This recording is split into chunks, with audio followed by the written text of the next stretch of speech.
बहुत आसान होता है इन लड्डू को घर पे बनाना और ये लड्डू काफी हेल्दी होते हैं। इन लड्डू को आप 1 महीने तक आराम से स्टोर करके रख सकते हैं। तो चलिए बिना देर किए फटाफट बनाना शुरू करते हैं। हेलो दोस्तों, मैं रश्मि और आपका स्वागत है रे किचन में। हेल्दी और टेस्टी लड्डू बनाने के लिए कढ़ाई में डालेंगे सबसे पहले पाव कप अलसी यानी कि फ्लैक्स सीड्स। इन्हें हमें हल्का रोस्ट करना है। आंच को जो है हमें यहाँ पे धीमा ही रखना है।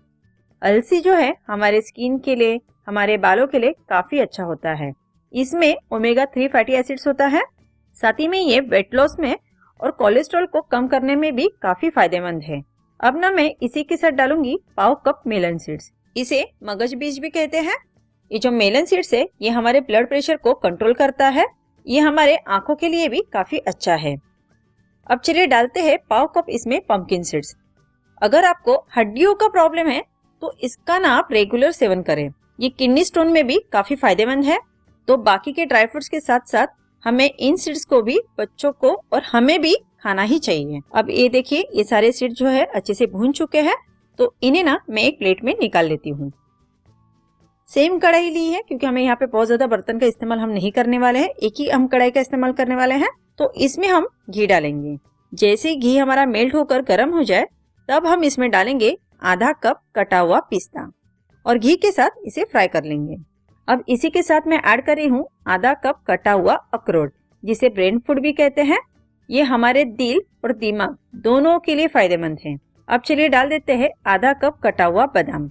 अब बादाम यानी आलमंड के बारे में मुझे अलग से आपको बताने की जरूरत नहीं है। हम सभी को इसके फायदे मालूम है। इन्हें तो हमें बच्चों को खिलाना ही चाहिए।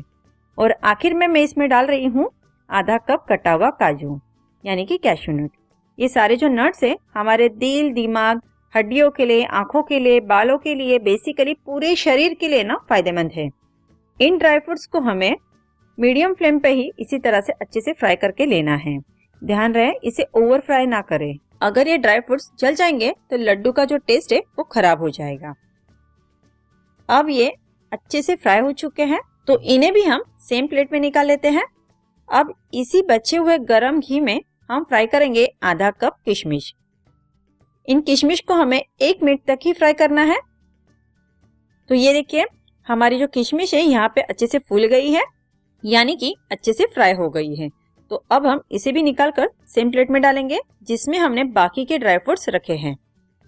अब सेम कढ़ाई में मैं 1 चम्मच घी डाल रही हूँ और इसमें हम डालेंगे पाव कप डिंग, जिसे एडिबल गम या फिर गोंद भी कहते हैं। गोंद जो है स्पेशली उनके लिए ज्यादा फायदेमंद है जिनकी अभी अभी डिलीवरी हुई है, यानी कि जो अभी अभी माँ बनी है। और उनके लिए भी ज्यादा फायदेमंद है जिन्हें हड्डियां मजबूत करनी है, यानी हड्डियों का प्रॉब्लम है तो वो लोग भी इसे खा सकते हैं क्योंकि ना इसमें कैल्शियम की मात्रा जो है ना काफी ज्यादा होती है। तो देखिए कैसे ये साबूदाने की तरह फूल गया है बिल्कुल घी में जाते ही। तो अब हम इन्हें भी निकाल लेते हैं और सेम ड्राई फ्रूट्स के प्लेट में डालेंगे इसे भी। सेम कढ़ाई में अब हम 1 चम्मच घी और डालेंगे और उसमें अब हम पोस्ता दाना यानी कि खसखस डालेंगे 1 चम्मच। इसी के साथ में 1 चम्मच सफेद तेल भी डाल रही हूँ और आधा कप सूखा नारियल का बुरादा। अब सारी चीजों को हमें अच्छे से चलाते हुए फ्राई करना है। देखिए हेल्दी लड्डू बना रहे हैं इसलिए हम यहाँ पे तेल का इस्तेमाल नहीं कर रहे हैं, हम यहाँ पे घी का इस्तेमाल कर रहे हैं। तो देखिए यहाँ पे जो नारियल है ये बहुत जल्दी फ्राई हो जाता है, तो इसे जलाना नहीं है। हल्का गोल्डन ब्राउन इसके ऊपर कलर आ चुका है। तो अब हम गैस को ऑफ करेंगे और इसे हम एक अलग से प्लेट में निकालेंगे। तो यहाँ पे मैं इस्तेमाल करने वाली हूँ आज मिश्री यानी कि खड़ी शक्कर, इसे रॉक शुगर भी कहते हैं। ये हमें लेनी है 2 कप। वजन में देखा जाए तो लगभग 400 ग्राम है। ये बड़े बड़े इस तरह के बड़े बड़े चंक्स में आती है पत्थर की तरह। मिश्री जो है ना हाजमे के लिए यानी डाइजेशन के लिए काफी अच्छी होती है। खांसी या फिर गले की खराश भी हो जाए ना तब भी मिश्री को खाया जा सकता है। इसका ना हमें पाउडर बनाना है, इसलिए मैंने यहाँ पे मिक्सी का जार लिया है। इसमें थोड़ी थोड़ी मिश्री डालेंगे और इसे पीस कर इसका पाउडर बना लेंगे।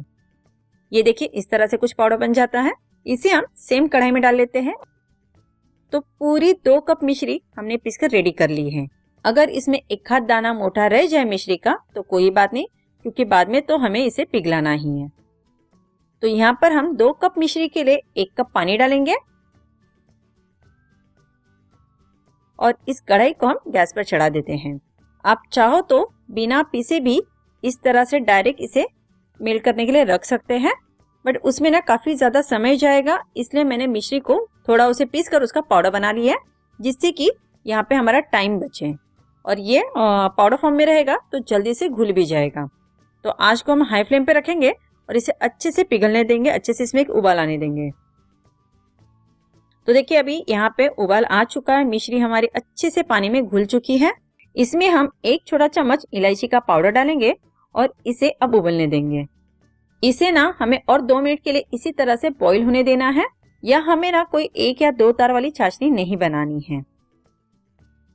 तो देखिए 2 मिनट हो गए, अच्छा सा उबाल भी इसमें आ चुका है।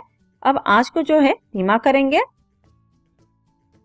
और इसमें हम हमने जो सारा ड्राई फ्रूट्स यहाँ पे फ्राई करके रेडी करके रखा है ना, उसे डालेंगे। अब गैस का जो फ्लेम है उसे हम मीडियम टू हाई करेंगे और इसे तब तक मिलाएंगे जब तक कि ये हल्का गाढ़ा ना हो जाए, यानी कि इसकी जो कंसिस्टेंसी है ना वो थोड़ी सी चिपचिपी सी होनी चाहिए। 2 से 3 मिनट हो गए हैं इसे लगातार चलाते हुए। अब ये देखिए हल्की गाढ़ी हो गई है। सारा जो ड्राई फ्रूट्स था वो चाशनी में अच्छे से मिल गया है, सारा ड्राई फ्रूट्स ने जो इसका मीठापन है सोख लिया है। तो अब हम गैस को ऑफ कर देते हैं और इसे ना एक बड़े से परात में निकाल लेते हैं। अभी ये काफ़ी गर्म है तो इन्हें हम रूम टेम्परेचर पे ठंडा होने देते हैं। देखिए यहाँ पे आप फैन के नीचे ना रखें, इस तरह से हम मिक्सचर को हाथों में लेंगे और इसे दबा दबा कर इसके गोल गोल लड्डू बनाते जाएंगे। ये देखिए कितना खूबसूरत लग रहा है ना। बहुत आसान होता है इन लड्डू को घर पे बनाना और ये लड्डू काफ़ी हेल्दी होते हैं। तो यहाँ पे सारे लड्डू मैंने बना के रेडी कर लिए और ये खाने के लिए बिल्कुल तैयार है। इन लड्डू को आप 1 महीने तक आराम से स्टोर करके रख सकते हैं। बस आपको एक बात का ध्यान देना है कि इन लड्डू को आप खुले में ना रखें, इन्हें कोई एयरटाइट कंटेनर में भर कर रखें। इन्हें फ्रिज में रखने की कोई ज़रूरत नहीं है। तो इन लड्डू को आप एक बार ज़रूर बनाएं